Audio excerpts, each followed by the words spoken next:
You're listening to the Greeks Gridiron, live with Ethan Haristodoulou. Welcome back, everyone, to the Greeks Gridiron. I am Ethan Haristodoulou. It's March 4th, 2022, and today we are continuing on with our Best of Free Agent Fits series, where I focus in on a team and give my thoughts on who they should chase after in free agency. And for this video today, I am going to be talking the Washington Commanders, sitting at about 31.9 million, nearly 32, under the cap. They got some money to play with. They have some positional needs, and realistically, if I'm being honest, this was probably the biggest upset to me in terms of just like expectations that I had and not getting those expectations even nearly fulfilled. I thought the Commanders were going to be a lot better of a team this past season than they ended up being, mainly in part of how dominant that defensive line was just the season ago. And while maybe not quite as dominant, they kind of found themselves a bit later in the year, but not the pass rush and not the disruptive unit I thought they were going to be, plus the additions that they added to the defense. I expected the Commanders to be a legitimate frontrunner to really challenge the Cowboys in the NFC East, and it didn't turn out that way. So, with that in mind, hit the like button, hit the subscribe button, and let's talk a couple of people I'd like to see the Commanders take. I have a guy for the offense, and I have a guy for the defense. And we'll start with the one for the offense here. I will start before I say this guy's name and who I think they should take by saying that Terry McLaurin is probably the most underrated wide receiver in the NFL, and I love everything that he does and more. So Commanders fans, I'm very well aware of what you guys got going on over there. The addition of Curtis Samuel, unfortunately due to injury, did not come to the fruition and results that I think everyone was hoping for with bringing him in. Hopefully him coming back and being healthy will be solid, but with the mystery of that in mind, I do think that they should target another wide receiver to get a good trio of receivers going, and a guy that I think would be worth grabbing on a one-year flyer prove-it type deal would be wide receiver from the Pittsburgh Steelers, Juju Smith-Schuster. Now, some people might be rolling their eyes very hard as I'm saying that, and trust me, I get it. I understand why, but there is a reason for me saying this. So hear me out here before you just try to tell me I'm wrong. Obviously, the injury affected what they were doing offensively over there in Washington. Again, with Curtis Samuel, like I said, I think that they expected to get a lot out of him, and I still think that there's a lot that can come from him. But you want to get in another guy that has proven production, and while he is coming off of an injured year, he finally got to play in the playoffs there. I think he'll be, further removed from the injury, and I expect him to go back to full form. Smith-Schuster is not a number one in the NFL. He is a very good number two, and maybe could be the 1B to Terry McLaurin's 1A, and that's dependent on what Curtis Samuel is doing when he comes back from his injuries and gets himself fully healthy as well. But he doesn't need to be that number one. He can be an excellent number two type guy. When he was playing at his best, that 2018 season alongside Antonio Brown, you look at the numbers here, 1,426 yards receiving. He had 7 touchdowns and 111 receptions. And even in 2020, when he was the number one guy, 831 yards, 9 touchdowns, 97 receptions. Not quite the yardage that he was having when Antonio Brown was around, but receptions-wise, you're only looking to be off about 14 catches there. And then on top of, about 14 catches. Yeah, no, that math was right. And he even had more touchdowns. You group him with a receiver like Terry McLaurin, who is typically getting the best cornerback to cover him during games because of how good he is and how versatile Terry McLaurin is.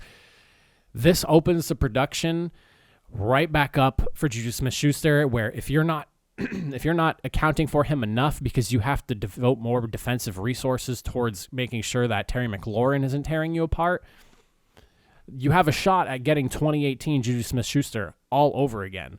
Smith-Schuster is productive when he's healthy, whether he was the number one or the number two guy. Curtis Samuel, when he was in Carolina, was an excellent receiver. And like I said, when I saw that the Commanders were bringing in Curtis Samuel and they brought in Jackson over there on the defensive side in the secondary and the additions they made this offseason, I thought that Washington had a very strong case to win the NFC East. And I really expected that to happen. Granted, Fitzpatrick injury kind of changed things up. I think we have discovered that Heineke is not the guy. A lot of injuries also hurt this team and held them back as well offensively. So unfortunate things have happened, but I don't think Juju Smith-Schuster is going to command a top dollar amount coming off of an injury like he did.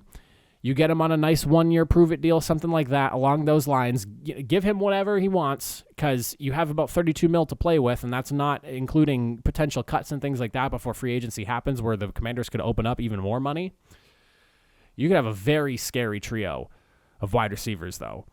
Juju Smith-Schuster, Curtis Samuel, Terry McLaurin, like, bro, come on. Come on. I would take that. That's a really good group. And then with that in mind, you have an easier time trying to convince some of the other quarterbacks to come play for you because you have a really solid group of wide receivers.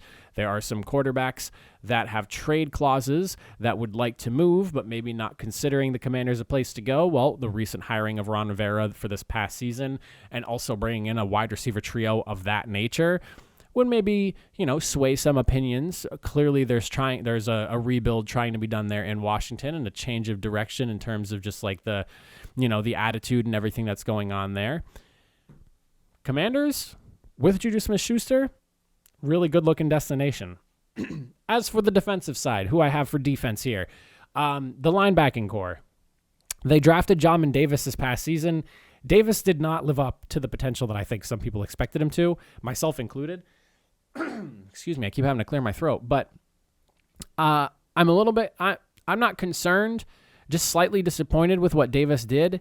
And from what I've read and seen, it seems like some people around the Washington area somewhat feel the same, maybe not completely, but somewhat.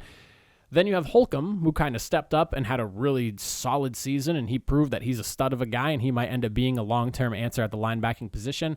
But the linebacking corps definitely could use somewhat of an upgrade, in my opinion.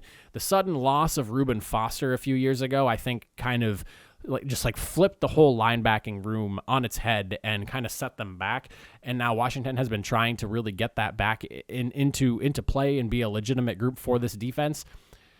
I'm not dismissing Jamin Davis because he's a first-round guy. He had a ton of talent while he was in college, and I think he'll still be an effective guy. But you might want to bring in somebody just to be sure that's a little bit more of a proven talent and a guy who has proven production in the league and someone that I think could potentially be available because I think he might end up being a cap casualty for Atlanta is linebacker Foyasade Woken. I think bringing him in on like a 3 to 4 year deal, you're paying him somewhere between like $9 to $10 million per season, maybe a little bit more than that, just to really convince him to come to Washington, would be an excellent addition. The guy has a nose for the football. He led the league in solo tackles with 131.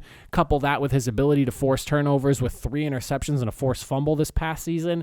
To boot, he would be an excellent addition for this defense and a great insurance policy if Jamin Davis just really is not working out. And for the sake of Washington, I hope he works out because, again, he was so talented coming out of college, but he did start a little bit slower. Davis will probably be a better guy as he starts to progress and become a better pro in coverage, whereas Oluwoken's more of he's more of a pure run stuffing, tackling type of linebacker anyways. I don't know how you would organize those three, but a healthy rotation of those 3 linebackers solidifies that group and makes them far more of a threat. You could even, if it's passing downs, it's David. If it's a running down or you're just a heavier set type of formation, you're probably running it with Oluwoken as well. Or maybe you're running like a full-blown 4-3 and you got, all 3 of them with Holcomb in there as well. Emergence of Holcomb, Davis stepping up, Oluwoken being that third linebacker, and then they kind of figure out playing time from there.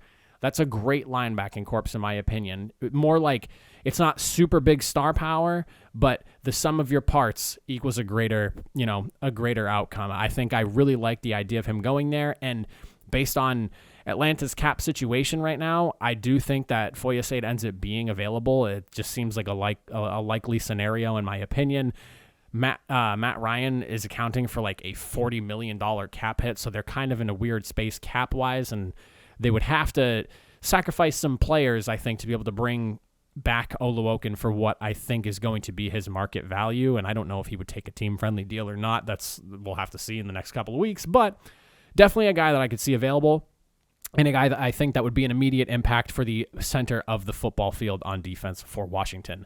But those are my two guys that I have picked out. Let me know who you guys think in the comments section down below. Appreciate you guys for watching. Have a good one.